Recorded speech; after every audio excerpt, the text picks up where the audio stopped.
모든 구름 뒤에는 은빛 안감이 있다고 합니다. 지금 일본발 유동성 충격이라는 거대한 먹구름이 시장을 뒤덮였었죠. 근데 지금 어떻습니까? 다시 한번 또 보란듯이 반등을 주고 있습니다. 눈을 들어서 구름 뒤를 한번 보세요. 이 미국 연준의 규제 혁신들, 리플의 도약이라는 이 밝은 태양빛이 구름 가장자리를 은빛으로 물들여주고 있습니다. 지금 당장의 어둠에 속지 마시고 이 구름은 곧 지나갈 거고요. 준비된 자산들은 무조건 빛을 보게 될 겁니다. 며칠 사이 암호화폐 시장에서는 겉과 속이 다른 이 두 가지 장면들이 펼쳐졌습니다. 먼저 한 개는 비트코인의 급락이었었죠.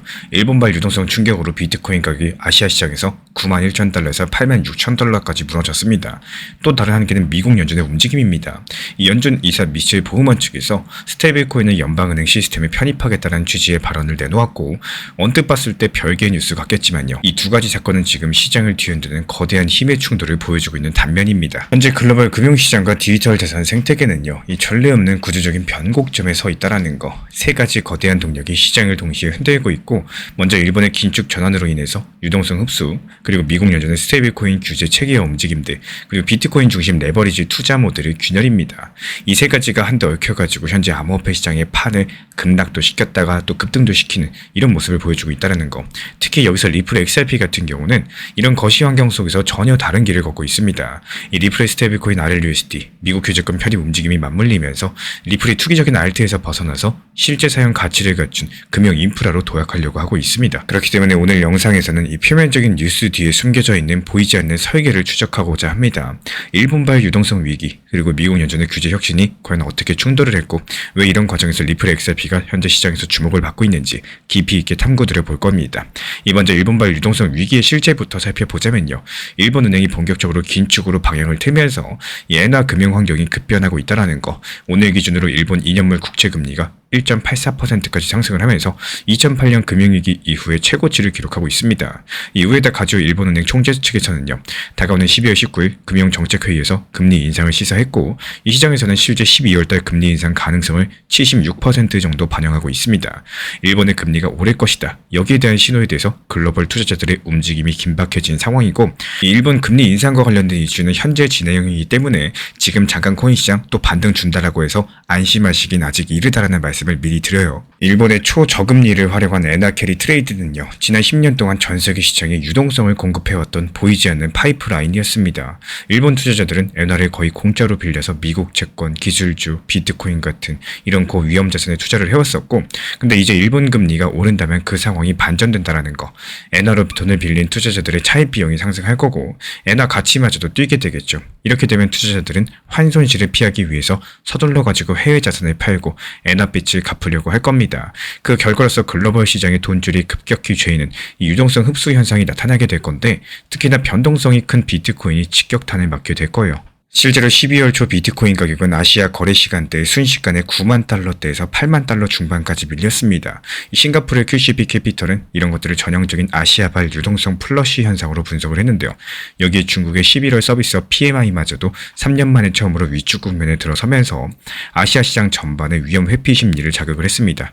쉽게 말씀드려서 아시아에서 돈이 빠져나가면서 비트코인 같은 위험 자산들이 일제히 휘청였다라는 거예요. 그리고 이 상황이 의미하는 바는 분명합니다. 비트코인은 여전히 글로벌 유동성에 민감한 고베타 자산이라는 거고, 특히 아시아발 긴축, 엔화 강세 흐름들이 이어지게 되면은 연말까지 비트코인 상승 모멘텀이 약해질 거고, 이에 따른 하방 압력이 커질 수밖에 없다라는 거. 하지만 모든 암호 자산이 똑같이 움직이는 것은 아니겠죠. 리플 XRP는 이 다른 길을 모색할 가능성이 있습니다.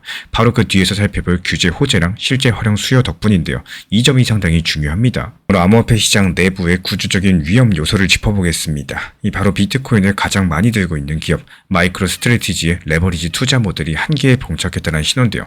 그동안 MSTR은 독특한 전략으로서 유명했었죠. 자기 회사 주식이 보유 비트코인 가치보다 높게 평가됐을 때 이 주식을 새로 발행해서 자금을 조달하고 그 돈으로 비트코인을 추가 매입을 해왔었죠. 이 순환이 가능했었던 것은 MNAV, 시가총액 대비 비트코인 순자산가치 지표가 1.0을 웃돌았기 때문입니다. 하지만 2025년 12월 들어서 그 상황이 바뀌었다라는 거. MSTR의 시가총액이 보유한 비트코인 가치보다 낮아지는 이른바 MNAV가 1.0보다 떨어지는 이런 역전 현상이 나타난 겁니다. 그리고 이 의미는 상당히 심각한데요. 이제 마이크로스트래티지는 더 이상 주식을 발행해서 비트코인을 사들일 수 없다라는 뜻이니까요.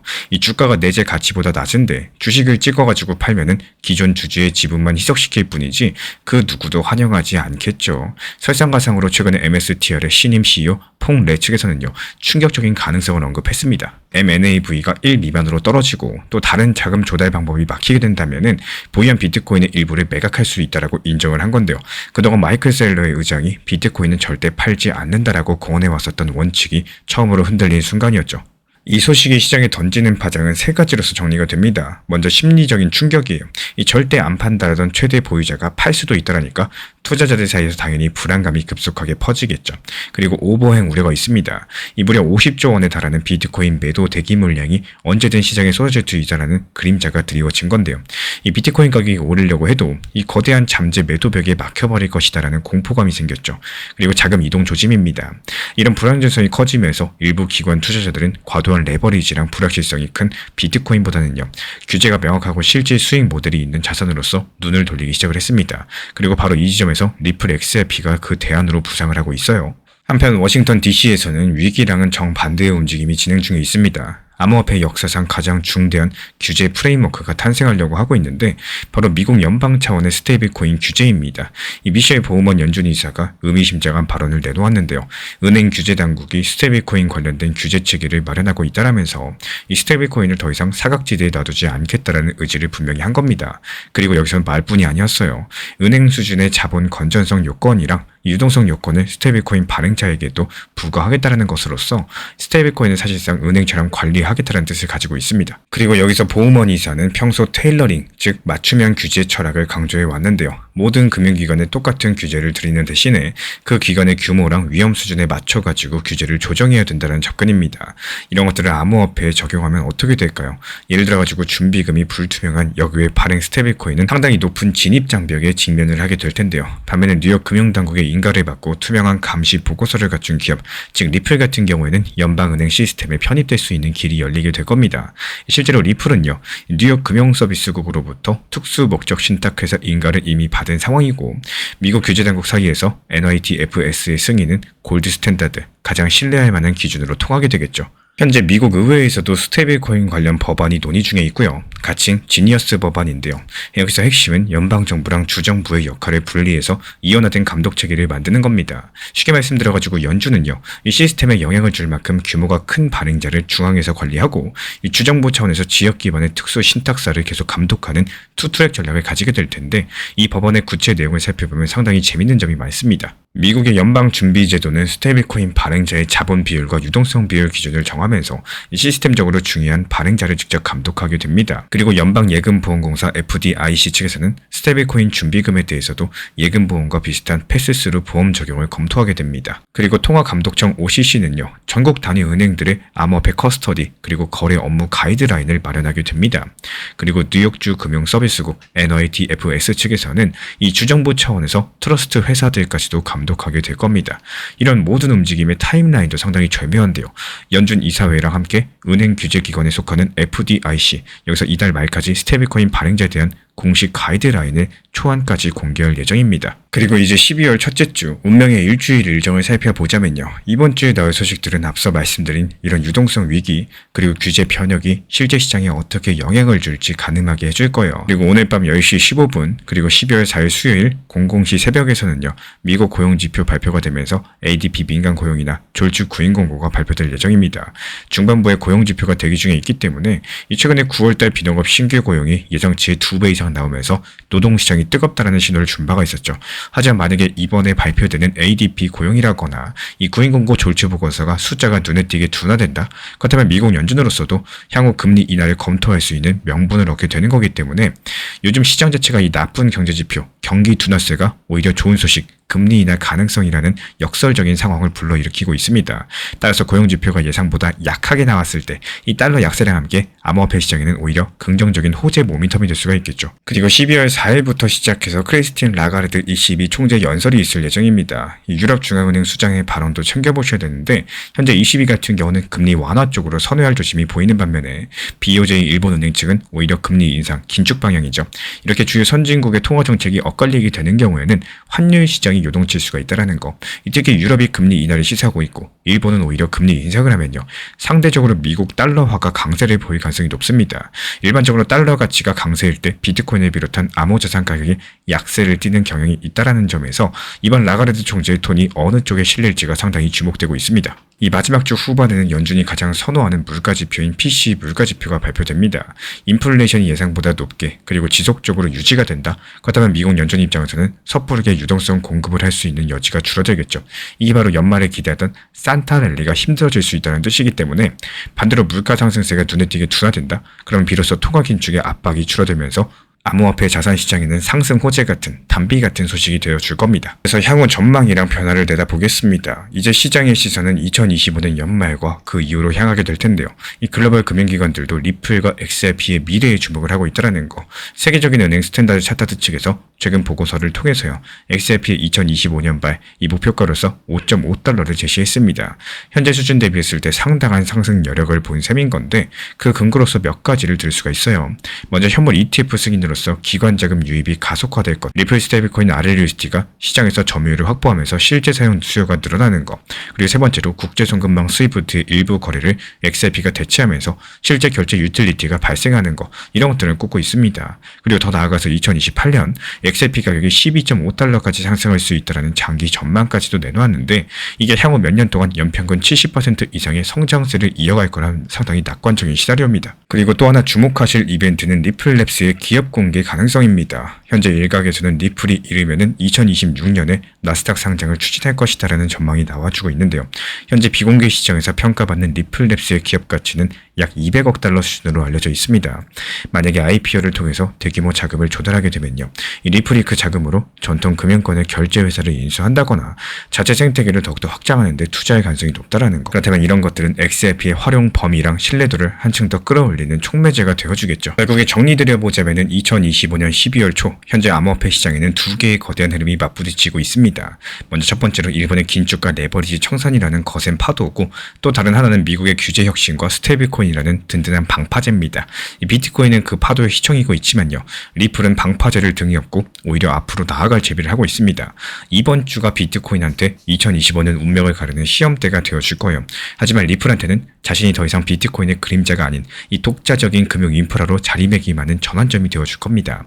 일본발 충격에 취약한 투기적인 자산들 그리고 연준발 호재로 빛을 보는 리플 XRP의 행보가 과연 어떻게 갈릴지 주목이 되는 시점인 거고 결국 암호화폐 시장은 지금 투기에서 유틸리티의 대전환을 맞이하고 있습니다.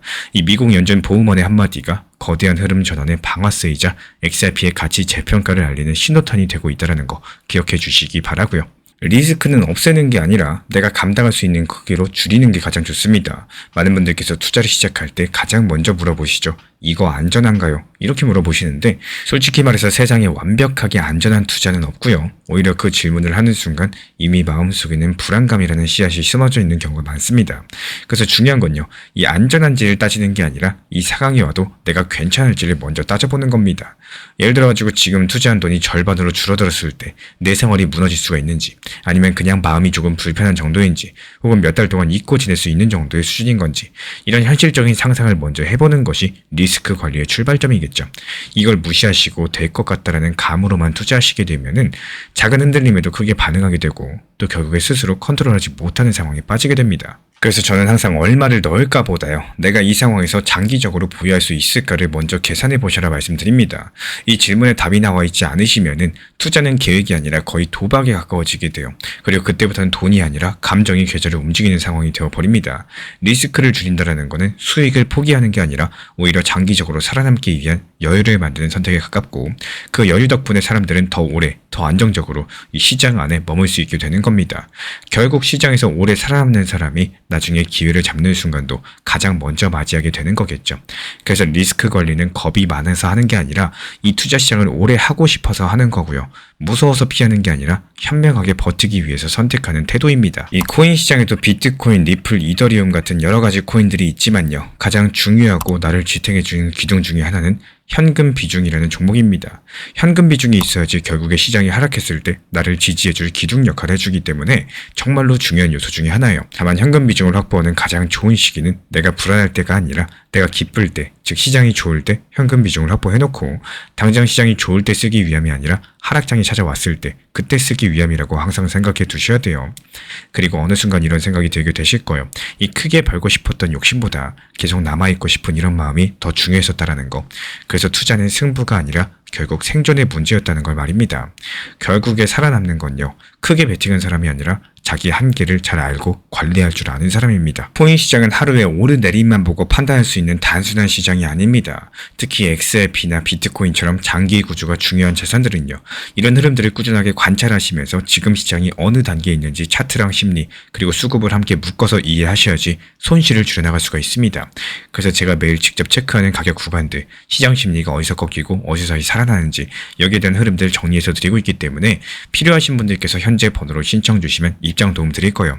혼자 고민하는 시간 줄여드리기 위한 기준선 제공드리고 있습니다.